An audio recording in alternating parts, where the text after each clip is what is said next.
kuha mo nga akong malamig na tubig. Ano hiningi ng tatay niya? Malamig na tubig. Tapos binigyan mo siya ng kumukulong kape. Anong pakiramdam ng tatay niya? Tutuwa kaya siya? Kahit pa sabihin mong brewed coffee o mamahaling kape hindi pa rin matutuwa si tatay. Bakit? Ang hinihingi niya yung malamig na tubig. Kaya hindi natuwa ang Diyos kay Cain. Sapagkat ang hinihingi ng Diyos ay alay na hayop na walang kapintasan. Hindi inay. Naintindihan po natin? Intro pa lang po ako. Baka naghahanap kayo ng outline. Wala po po. Okay? Mamaya pa po, mga 30 minutes pa po lilitaw yung outline. So, sa akin na kayo titingin, ha? So, maaari pa rin kaya mangyari yan sa ating panahon.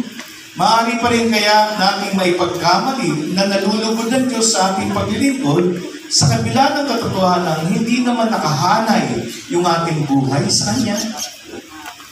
Naintindihan po natin? God is never pleased with our beautiful voices, even our skills and talents. Rarely. In fact, God is not interested with them. Naintindihan mo natin, bakit? Galing sa Kanya yun. Yung talent mo, galing sa Kanya. Alam niya. He knows what to expect from us. Alam niya yung kaya natin ibigay. Amen? Amen. Alam niya yung talent mo. Galing sa Kanya yan eh. So, hindi na siya magugulat sa ginagawa mo.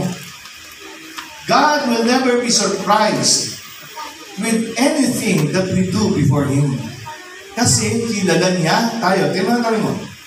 Kilala ka. Kilala ka Diyos. ng Diyos. Alam niya. Alam niya. Kung gising ka pa. Gising ka pa. Mataas po ba sugar ng iba? Mataas pa ba yung sugar niyo?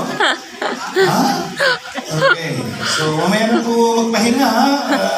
Preaching muna, mga kapatid. Ano po sabi sa Lucas?